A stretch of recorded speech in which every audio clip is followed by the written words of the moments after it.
Sifter for the ear. News, interviews, reviews, cinema, TV, streaming.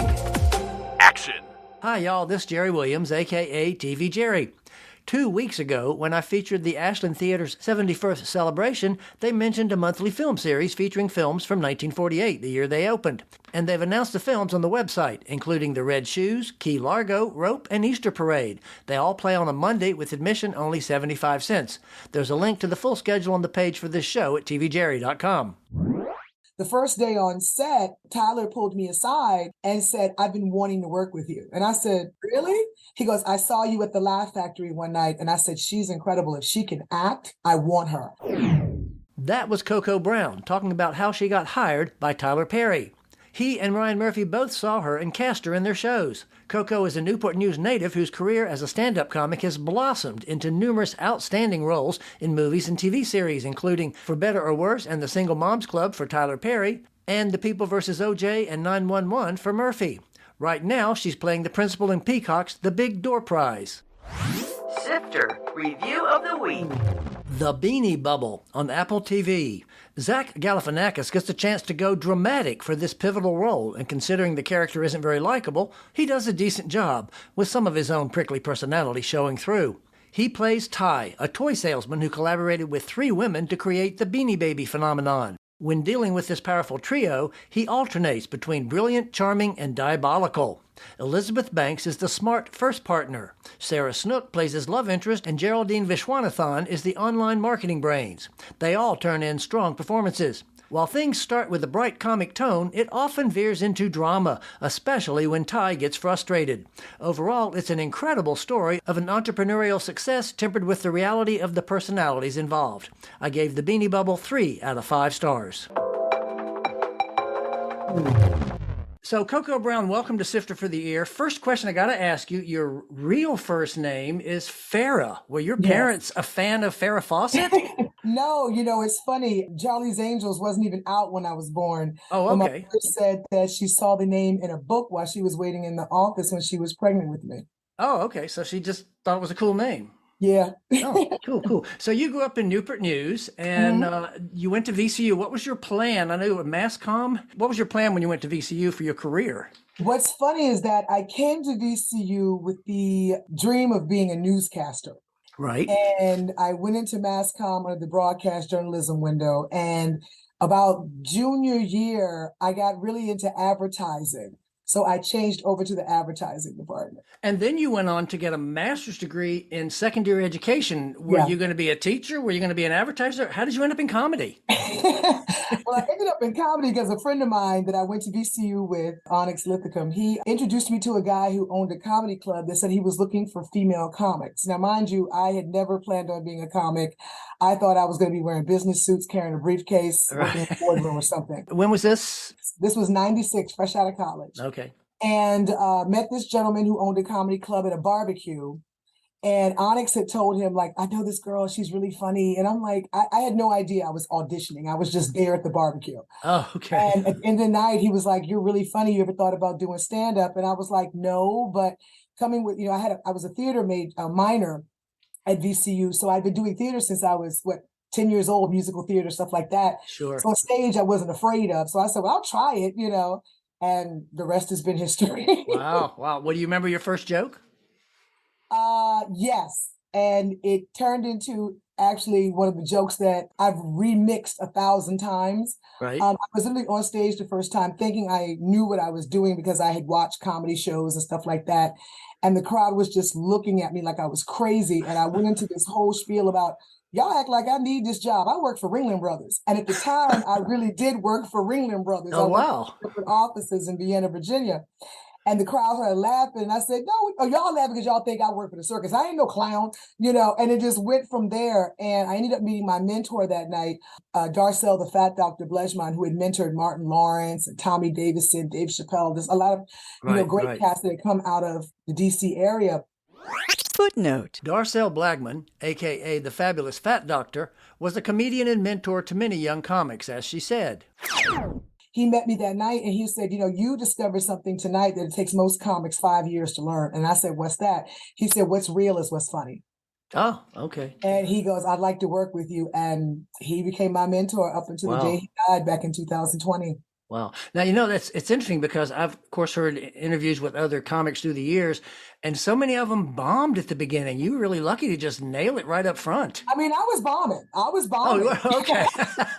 And then I kind of freaked out, panicked, and kept it real, as they say. Been booed once in my career. It was at Texas Southern University, and I did not know that the artist Erykah Badu went there. And I had an Erykah Badu joke, and before I could even get the entire joke out, as soon as I said her name, they began to boo me. Oh, wow. Couldn't even finish my joke. Couldn't even finish my set. Yeah. So, what would you say your style is?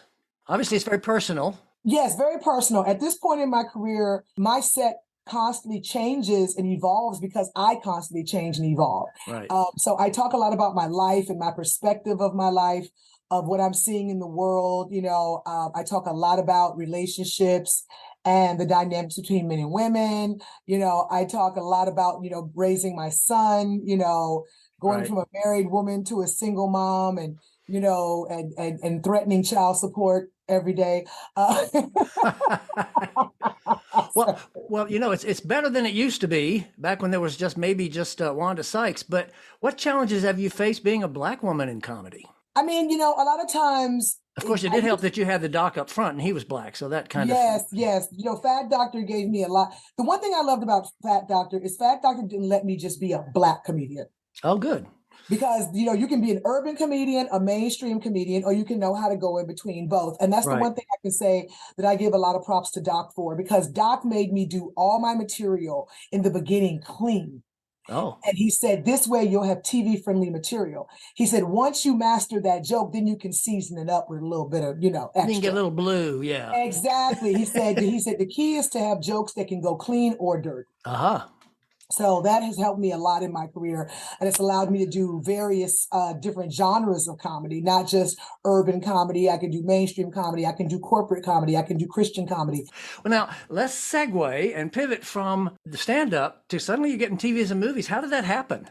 I've been doing musical theater since I was 10. I did my first play, which was The Wiz. I played Eveline. So I was doing musical theater, community theater. My mom put me in that because I was just this animated, very imaginative child. You know what I'm saying? And it was a release for me. Even through middle school, high school, and even college, I did theater. So when I decided to become a stand-up comic, everyone was telling me that the natural progression is to be a stand-up, to get your own sitcom, to be in movies. It was right, sure. In the day. Now it's like, honey, just go viral on the internet, you'll be fine. There you go, yeah.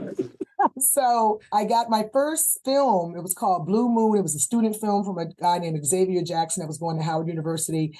He was doing a student film. That was my first little movie role. I did a lot of extra work on The Wire and The Corner. And then I was in the movie Head of State, things that had been filming in the DMV area. And then during the course of me getting discovered when I did Showtime at the Apollo and signed with the Apollo management team, I was up for one of the, cast members of the Dave Chappelle show. Oh, wow. And in the process of that took me to LA, where I ended up meeting with some people from a network. And back then they were giving development deals. And I had gotten a development deal with one of the major networks to come out and basically form something around me. Unfortunately, nothing ever happened. But what it did do is it got me in front of a lot of TV executives. So I'm that chick now that'll pop up on whatever your favorite show is. Oh, yeah. Yeah, I saw you. Well, it's interesting you mentioned that because I was going to ask you later if you ever were going to do obviously Michelle Buteau. She's blowing up right now with the Survival of the Thickest. Footnote. Michelle Buteau is a longtime stand-up comic whose new series, Survival of the Thickest, is a hit on Netflix. It's interesting because she's a woman of color. She's a plus-size woman of color. And I thought, well, hey, this could be your show. Well, I auditioned for that show. Didn't get really? Oh, I'm sorry I brought it up. No, it's okay. Hey, it's the nature of the biz, Yeah, exactly. Didn't get that show, but I ended up getting a show called Big Door Prize on Apple TV. So, Didn't get Snowfall, but got American Crime Story and 911. So, I mean, what's for you is for you. But me Exactly. and her used to work together a lot on the college circuit, and she's definitely one of those very likable people in the business. So Yeah. her progression in the business is not surprising at all. Yeah, yeah. Well, good, good. Well, let's talk about, of course, one of the big things you did was you eventually got to work for the great Tyler Perry down in Mhm. Georgia, for better for worse, and then the Single Moms Club. And I love that scene with you kissing Terry Crews with your hands all over his bald head. That was hilarious. That was all improv. I bet it was, and I bet they had to keep a straight face until they said Trust cut, me. right? Yeah, it was bad. Yeah. So, how did you get into Tyler Perry's world? It's funny. I always say, one of my favorite sayings is stay ready so you don't have to get ready. Right. I literally was in a comedy club one night in LA doing what I do, didn't know Tyler Perry was in the audience. Ah, So fast forward a year later, he comes out with the casting call for this show called For Better or Worse that was initially supposed to be a complete remake of the Why Did I Get Married movie. right. And I ended up auditioning for the role of Sheila, which was played by Jill Scott. In the process of us waiting to hear what was happening with these auditions in the show, he changed the complete format to focus on two of the main characters from the movie instead of the entire movie as a conglomerate. You know what I mean? Right, right. So when I ended up getting the role of Jennifer, the first day on set, Tyler pulled me aside and said, I've been wanting to work with you. And I Oh, said, wow. really? He goes, I saw you at the Laugh Factory one night. And I said, she's incredible. If she can act, I want her. Wow. And lo and behold, during that time, I'm in acting classes, I'm honing my craft, I'm doing films and TV and commercials. It was just a moment that was meant for me, and I stayed ready so I didn't have to get ready. Cool, great. Now, did you know he was in the audience that night? I had no idea. You didn't know till he cast you a year later. Until a year later, I had no idea he was in the club. Nope. Wow, and so that just goes to show, always do a good show because you never know who's out there watching, right? You never know. You never know. Now, let's talk about some of these other things because there's some interesting ones. P Valley. That's the real name of it. I know it is. Footnote. Pussy Valley, or listed as P Valley, is a drama on Stars about a Mississippi strip club. And I think it's a wonderful show. It's really pretty wild. Yeah, it was on my bucket list to do that show. Really, it was. On my vision board. Why? No disrespect to the great Tyler Perry, love him. But Hollywood loves to put you in a box if you work for Tyler. Right, right. And I had done other things prior to Tyler. I had done things while I was working with Tyler and after Tyler. So I was looking for roles that would take me kind of far away from the character everybody knew me from that. Right, right. I wanted people to see my range, wanted to see that I'm an actress. I'm not just a comedic actress. I'm an actress. I can do whatever you need me to do.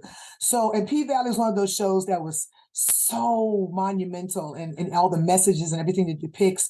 And, I knew that was something I wanted to do because I always like to push the button and push the envelope. Well, and it's interesting because you talk about that, and I looked at your reels, and of course I've seen you on TV too, and you do some wonderful drama. I mean, obviously 911, you got to work on that, and that was a move to drama. How did you talk him into saying, "Hey, I can be serious"? Was it just an audition, or?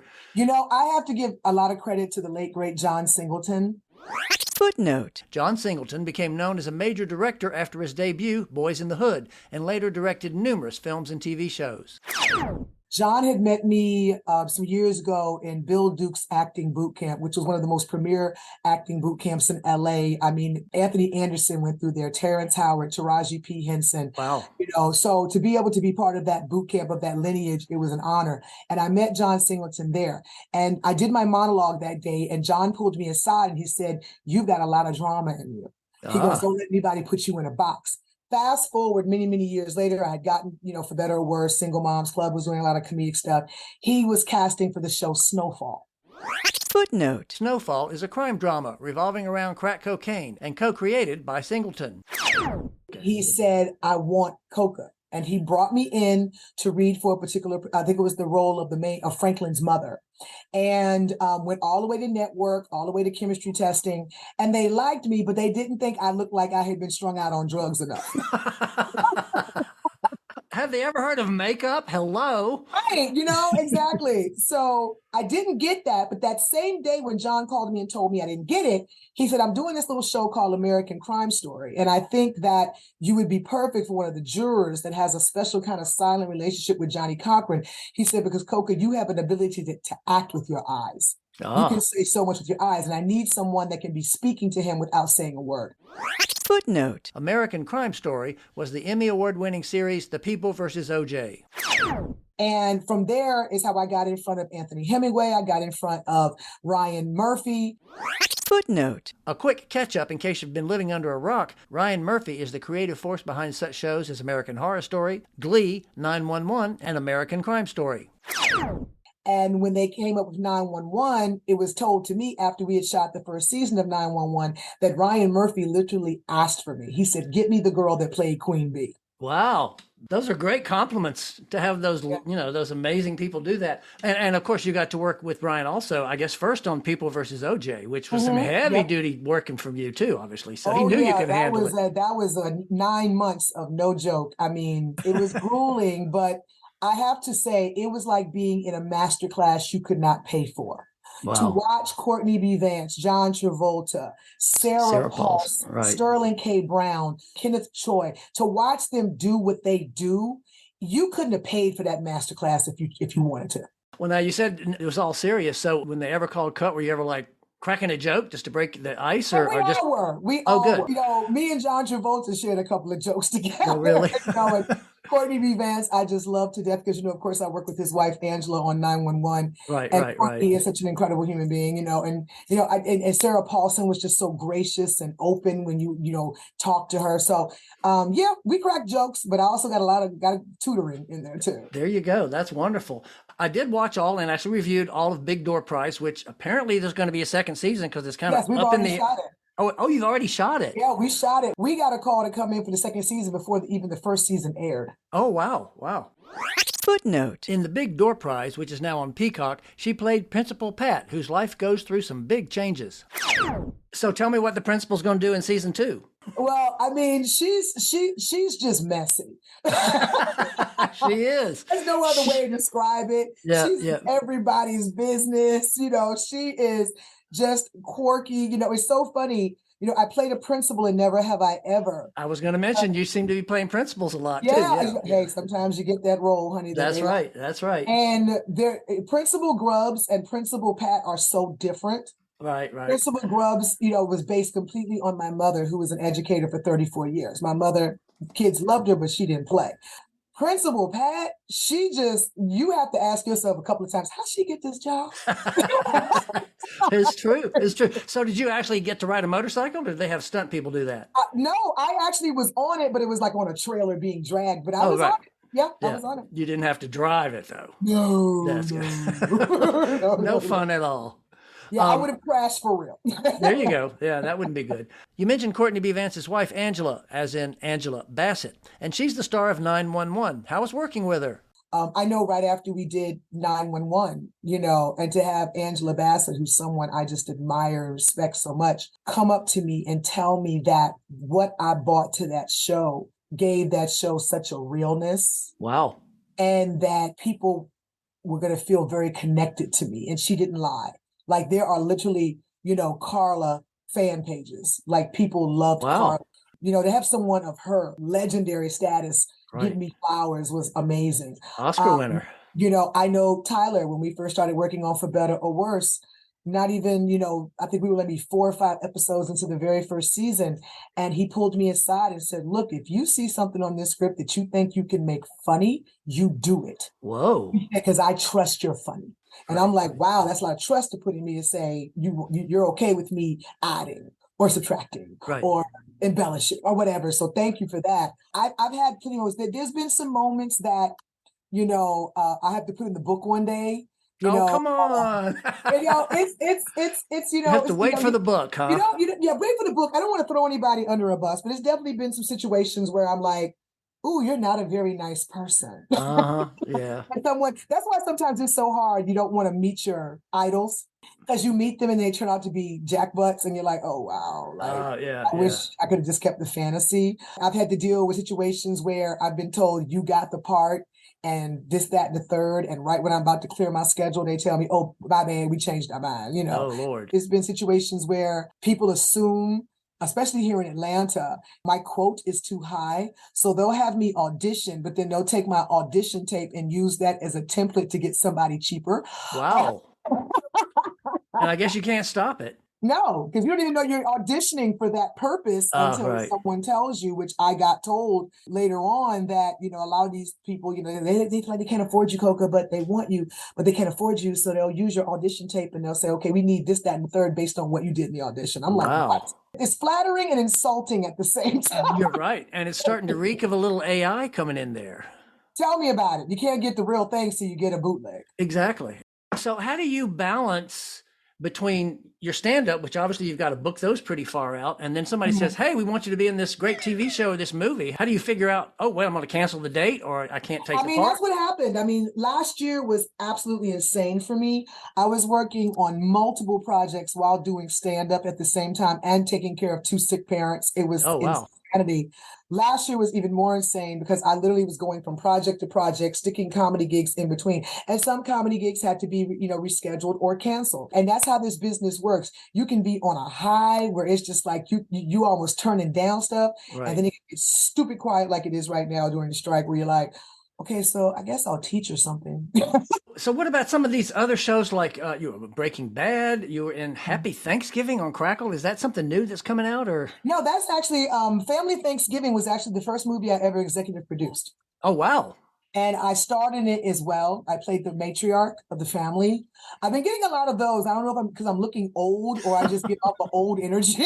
Right. I'm getting a lot of matriarch. That was a very big learning experience for me. I had never EP'd a film before, and I have the utmost respect for producers. I'm sure after you do that. And you've got 2 albums, if you call them albums anymore. I guess that's what you still call them. And you started merchandise. What's that all about? You got clothes and all kind of stuff. Yeah, it's like, you got to have multiple streams of income. I'm definitely part of that Warren Buffett club, okay? Yeah, okay. I have my Poshmark, which is in Coca's closet. People were always complimenting me on my clothes, and being a plus size woman, a lot of times it's hard to find clothes that flatter us as well as fit. Sure. So I would get lucky. A lot of people would give me stuff, and I'd find stuff. And then what I began to do is I started Poshmark. I started this thing called In Coca's Closet that I would take either gently worn stuff, as an entertainer. Once we get photographed in something once or twice, we can't wear it anymore. Sure. So I had really nice stuff that once dry cleaned, it's like brand new, or I had stuff that still had tags on it because over the last few years, I've lost a lot of weight. So a lot of my clothes I can't wear anymore. And they had tags on them. Yep. So I began to sell those at a discounted rate. And I donate all the money to my charity, which is Wigs of Love, which is a lupus foundation to help find a cure. Wonderful. Well, bless you on that. That's great. And then, of course, the Coca Brown collection, which is something I got into during the pandemic. I started learning about CBD and realized all the benefits of it, to an alternative, way of holistic medicine. And started working on that, created Minty Toes, which is a foot cream because I love my heels and my feet hurt. Yeah. And next thing I know, people were using Minty Toes on their shoulders and their knees and their backs. And I found out it was really good for fibromyalgia and lupus flare-ups. Then, of course, Coca's Craveables came out in the pandemic, where, I learned how to cook with CBD. Now you just got to add a little cannabis to that. It's there. You just have to clarify if you want clean or dirty. Oh, okay. Just like your jokes, huh? So what are your goals for the future? Where do you see yourself in 5 years? You're going to finally get your own show, or are you happy doing everybody? I used to be so clear about where I'd be in the next 5 years when I got asked that question. Right now, I feel like I'm at a crossroads. 27 years, I have dedicated my mind, my body, my soul to this business. And I think, one of the most disheartening things about it all is that finding out that you're so disposable to an industry that you love. Right. This whole strike opened my eyes up to that, to be told that, oh, we're not giving you what you want. And we don't care if you starve in the process. I'm like, wow, like we're that disposable. So that's been kind of like, an eye opener for me.